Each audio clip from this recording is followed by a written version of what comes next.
Hello दोस्तों, स्वागत है आपका study for life YouTube channel में।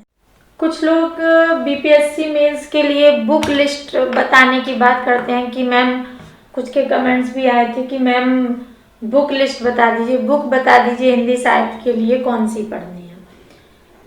वैसे तो मैं कहूँगी आप क्लास कीजिए, बहुत ज़्यादा बुक मत पढ़िएगा। जब फ्री हो, फिर टाइम मिले तो बहुत बुक पढ़िए। बुक पढ़ना अच्छी बात है, लेकिन फिर भी हम कुछ बुक्स बता दे रहे हैं।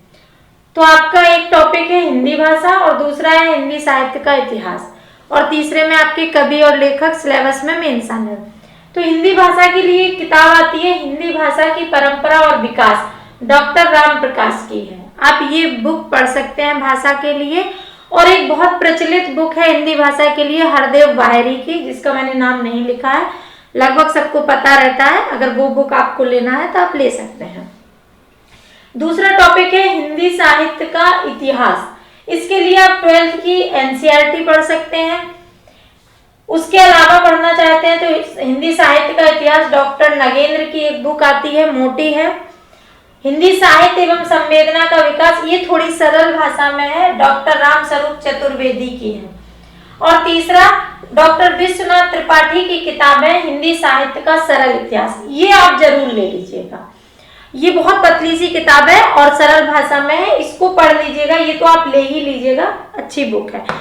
इसके अलावा मेरी पर्सनल सलाह है, भले मैं खुद भी क्लास लेती हूँ, खुद भी नोट्स प्रोवाइड कराती हूँ, फिर भी मैं कहूँगी कि जो मार्केट में जो नोट्स अच्छे हैं उनको भी मैं नकार नहीं सकती। तो इनके लिए आप दो तरह के नोट्स ले सकते हैं हिंदी साहित्य के लिए। अगर आप ये बुक्स नहीं भी लेना चाहते तो एक तो आप दृष्टि के नोट्स ले सकते हैं, दृष्टि आईएएस दिल्ली के, और दूसरा आप इग्नू के नोट्स ले सकते हैं। इग्नू के नोट्स भी हिंदी साहित्य के लिए अच्छे हैं। ये बुक आप पढ़ सकते हैं, ये नोट्स पढ़ सकते हैं। और बाकी जो टेक्स्ट बुक हैं जो आपके सिलेबस में है, जैसे गोदान है, चंद्रगुप्त है, अंधेर नगरी है, मानसरोवर है, प्रेमचंद की कहानियां, और शेखर एक जीवनी है, भाग 2, तो ये बुक तो टेक्स्ट बुक में जो आपके सिलेबस में मेंशन है, उन्हें आप खरीद के पढ़िएगा। वो आपकी व्याख्या के लिए भी फायदा करेंगी और ऐसे भी क्वेश्चन लिखने के लिए भी आपको कोटेशन वगैरह याद रह जाएंगे।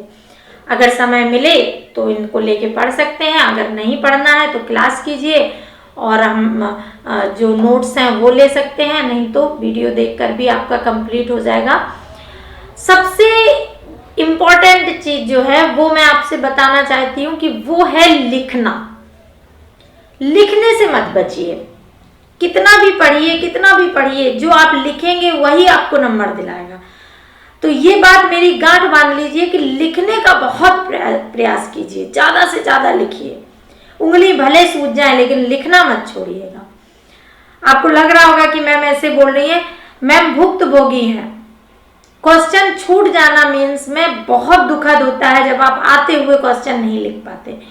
तो आप ऐसे किसी भी हाल में क्वेश्चन नहीं छोड़ना है, आप ज्यादा से ज्यादा प्रैक्टिस कीजिए। प्लेन पेज का बंडल ले लीजिए, दोनों तरफ मोड़ लीजिए या लाइन खींच लीजिए और बीच के उसमें लिखिए। 4 से 5 पेज लिखना होता है। आप जी तोड़ के लिखते रहिए, याद भी हो जाएगा और प्रैक्टिस भी हो जाएगी। ये आपकी जीएस में भी, हिंदी में भी, सभी में जरूरी है। लिखने का कोई विकल्प नहीं है, तो लिखना तो आपको है ही।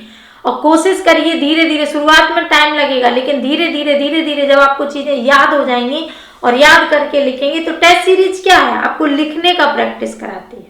तो आप लिखने का ज्यादा से ज्यादा प्रयास कीजिए। आज ही से बिल्कुल प्रण कर लीजिए कि हमको 2-3 क्वेश्चन पर डे लिखना ही है। लिखने का कोई विकल्प नहीं। जीएस लिखिए, हिंदी लिखिए, कुछ भी लिखिए, लेकिन लिखिए। तो यही था। अगर आपको ये बुक लेनी है तो आप ले सकते हैं मार्केट से, और वरना नोट्स पढ़ सकते हैं, क्लास देख सकते हैं। अगर आप कहीं क्लास ज्वाइन किए हैं तो फिर आप वहां सलाह ले सकते हैं, जो आपके टीचर सलाह दें। बाकी आप अगर पूरे वीडियो देखेंगे तो आपको जरूर इनसे लाभ मिलेगा। धन्यवाद। आपको ये पसंद आए तो इसे लाइक करें, शेयर करें और चैनल को सब्सक्राइब करें। धन्यवाद।